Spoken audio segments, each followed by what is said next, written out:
السلام علیکم ورحمۃ اللہ وبرکاتہ۔ اعوذ باللہ من الشیطان الرجیم، بسم اللہ الرحمن الرحیم۔ سبق نمبر 2، مفرد حروف بلا ترتیب۔ جیسے کہ ہم نے اس کو نام دیا تھا مفرد حروف بترتیب مخارج، تو ہم اس کے مخارج بیان کریں گے۔ حمزہ ہا، یہ حلق کے آخری حصے سے ادا ہوتے ہیں۔ جب ہم ان دونوں کو پڑھیں گے اور حلق کے آخری حصے پر ہاتھ رکھیں گے تو ہمیں پتہ چل جائے گا کہ یہ دونوں حرف کہاں سے ادا ہوتے ہیں۔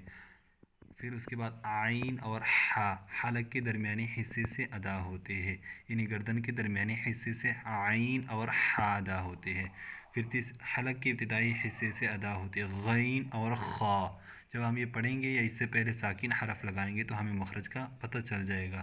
اگر کسی نے پھر بھی لگانا ہے تو حمزہ زبر خا اخ پڑھے اور یہاں پر ہاتھ رکھے ابتدائی حصے میں، تو آپ کو پتہ چل جائے گا۔ اس کے بعد قاف اور کاف زبان کی جڑ اور تالو سے ادا ہوتے ہیں۔ اس کے بعد جیم شین یا زبان کا درمیانی اور تالو کی ملنے سے ادا ہوتے ہیں۔ ضاد زبان کی کروٹ ہم نے کہا تھا کہ جو بھی حصہ داڑوں کے سامنے ہوگا تو اس کو کیا کہیں گے؟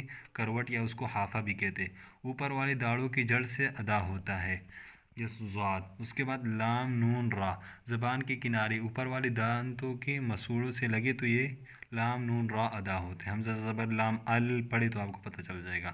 طا دال تا، زبان کی نوک اوپر سامنے والے دو دانتوں کی جڑ سے ادا ہوتے ہیں۔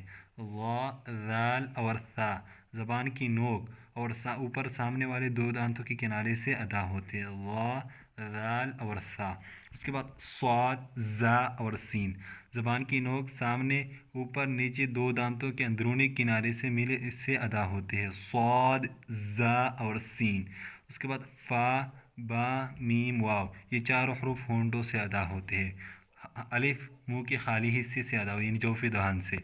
یہ سبق طلباء کو اچھی طرح یاد کرائے۔ اس سبق میں حروف کی گروہ بندی مخارج کے حساب سے کی گئی ہے، اور یہاں مخارج مختصر رستوں میں بیان کی گئی ہے، تفصیل آخر میں ملاحظہ فرمائیں۔ انشاءاللہ جب ہم آخر میں مخارج پڑھیں گے تو تفصیل کے ساتھ، یہ صرف اور صرف مختصراً۔ جزاکم اللہ خیر۔